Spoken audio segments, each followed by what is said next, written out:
Hello, people. Welcome to Talking with Tracey, the Ride to Self-Love. On today's episode, we're going to be talking about the importance of self-empowerment through accountability. I've chosen this topic because this is a game changer. This is one of the tools that if we learn how to employ it properly, we can truly change our lives from what we're not happy with into what we'd like it to look like. I know in my own story, this was a hugely important key to me changing my life. You know, I'm a person who's gone through recovery, and in that process of recovery, I was made to take personal accountability, which was difficult for me to do at first, but it's an important piece. The other important piece that goes with it is self-compassion. Because what can happen if we don't add that piece of self-compassion with the accountability is we can get hard on ourselves, we can put ourselves down, we can get self-critical about ourselves, very negative, blaming ourselves, all that kind of stuff. That's not what I'm talking about here. It's about taking ownership for our actions so that we can choose something better because we deserve better. So what I'm going to start with here is I'm actually going to read a few little bits out of my book on exactly this topic to give us a starting spot for this. So give me just a moment here. All right, this is right out of the introduction at the start of the book. Power isn't about what you wield over someone else. True power, personal empowerment, is the level of ownership you take in your own life. It's the realization that you write your own story, you create your own magic, and you manifest the best life you can with the cards you've been dealt. Personal power is about healing the things in your life that were traumatic or difficult so that the triggers of that pain are no longer writing the story for you, no longer dictating your choices and creating more pain, more chaos, more trauma. Did you hear that? So that the triggers of your pain are no longer writing the story for you. So when we take ownership of our past and heal it, then it's no longer making our decisions for us. It's no longer making bad choices and self-sabotaging for us. If we take ownership, if we blame it on other people forever, then we can never heal it. We can never do anything because we're forever the victim. I'm going to read one other section here quickly before I put the book aside. It's on page 42. Understanding where I've been and what happened to me is important if I want to fully understand where things went wrong and how they were able to right themselves again. My self-destruction didn't happen in a vacuum. There were critical moments that birthed my self-hatred. That self-hatred was the foundation for my addictions and my destructive life choices. In owning those adult decisions and bad choices, I also acknowledge and have compassion for the little girl who got hurt and learned a profoundly unhealthy set of coping mechanisms in order to survive. And that's true. I don't blame myself for what happened to me when I was a kid. There are adults who take responsibility for their choices when I was a kid, and I took one of them to court, the teacher. And that is a time period where I can actually trace my addiction to. It was a time when I was already in trauma response, which is I was suicidal at the time. I was experiencing depression. And at that same time, someone who I went to for help started a relationship with me at 15 years old, which was really unhealthy, right? So, and that's when my addiction started. I can literally pinpoint when I started partying every weekend and during the week when I could, and doing a lot of drugs and alcohol all the time to literally right when that relationship with the teacher started. And it continued for years. And at the time, that was the best coping tool that I had. My 15-year-old self did not have a better coping tool for the trauma I had experienced at age 12 to 13 and a half, and then the trauma I was re-experiencing now with another adult at age 15 when I was already traumatized and went to someone for help. So I can see, so when I look at my adult years, when I look at my recovery, so let's fast forward into my 30s, my late 30s, when I'm truly going into recovery, I'm being asked to take ownership for my addiction and for my choices and for everything that I was doing and for my past marriage and all of that stuff that I wasn't happy with and my breakdowns and everything in between, my depression. And that was difficult. That was a difficult pill at first for me to swallow until I learned how to do it with compassion. So yeah, I take responsibility for all the terrible choices I made as an adult. I made some really bad ones. But I also have compassion to this day for the person who didn't have a good starting spot. I didn't know what healthy looked like. I had no idea what a good response to what was happening to me at the time when I was a kid. I didn't know anything better. For all I know, the drugs and alcohol is the only reason I'm still alive and didn't kill myself, because it was the only coping tool I had for the trauma, for the depression, for the anxiety, for the PTSD and all of that stuff that existed. It was my only coping tool. So I self-medicated for years. And then finally I woke up in my 30s and I'm like, I can't do this anymore. Well, when I woke up and said, I can't do this anymore, I had to take responsibility for the train wreck that I had turned my life into. I can't blame it. My parents did not turn my life into a train wreck. The person who molested me did not. The teacher who had the relationship with me, none of those people turned my life into a train wreck. I turned my life into a train wreck in my adult years because I didn't have any better coping tools. And I have compassion for the person who made those choices because she didn't know any better. And when I started to see that there were different options, I started to move in that direction. And it really, really helped me on my own journey. At first in recovery, it was really hard because I was really hard on myself and I blamed myself and pointed the finger at me.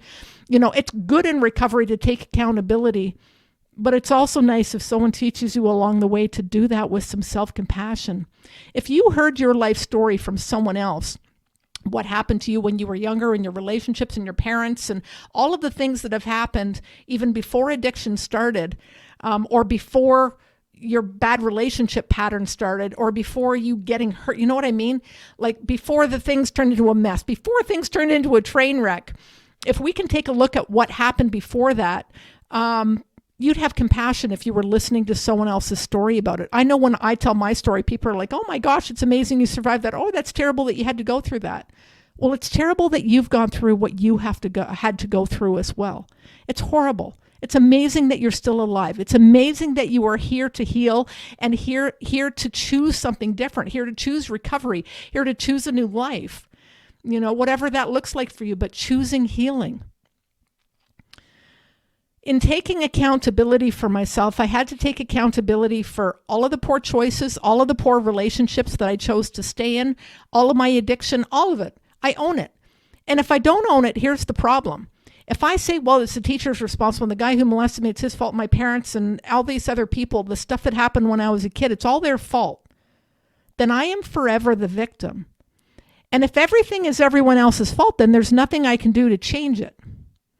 But the minute that I wake up and say, I made some really bad choices, I made poor choices as an adult, I realized I had poor coping skills. They were the only coping skills I had. They were the only tools in my toolbox at the time, but they weren't good. And I made some really bad choices, and they've led me to the train wreck that my life is now. And the minute that I said that, the minute that I took ownership for the fact that I turned my life into a train wreck, that gave me the opportunity to choose something different. Because I had chosen to create the train wreck, that then empowered me to choose a good life and to choose healing and go see counselors and get into recovery and stop doing drugs and alcohol and refuse to ever be in an unhealthy relationship again. All of those things I was now empowered to choose. The moment that I realized that I had chosen for my life to get as bad as it did when it did, by the time I got into healing in my 30s, it really was a train wreck. I'd had multiple breakdowns and mental health issues and PTSD and anxiety and depression for years, and I had never addressed it. The reality is, from age 18 on, I had a responsibility to heal me. At some point, I should have woken up and said, wow, Tracey, you really need to go see a counselor. Wow, you really need some help. Maybe quitting drugs and alcohol would be good for you. But I didn't see that, and I didn't realize that. And I'm okay with the me. I love the me who didn't see it until later in her 30s. I love the me who had no idea that she was really the creator of her own problems. I love the me who did the best she could with the tools she had at the time.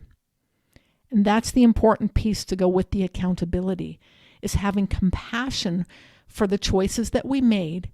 And that empowers us to make new choices that say, I love me. And I do make choices now that say, I love me. And I went into counseling for years, and I took the teacher to court, and I created a business for myself. And I went and learned Reiki and meditation and all of these skills that helped me to create a career for myself.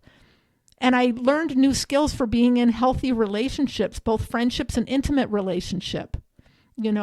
I took ownership of all of that, and I did what I had to do. I also healed all of my old triggers. You know, it used to be that people could push my buttons. If they knew my triggers, they could push those buttons and they could play me like a fiddle. Now, if a trigger gets pushed and I realize that I've been triggered by something, I'm grateful for that opportunity because that gives me a chance to heal that trigger now and for good. I don't get mad if someone triggers me. I may get mad in the moment and not even realize I've been triggered, but the second I realize that I was triggered by something from my past, I go back and heal that thing from the past because I don't want anyone to have the power to push my buttons and play me like a fiddle anymore. I've experienced that in my life before and I don't ever want to be there again. So I don't expect people to dance around my triggers.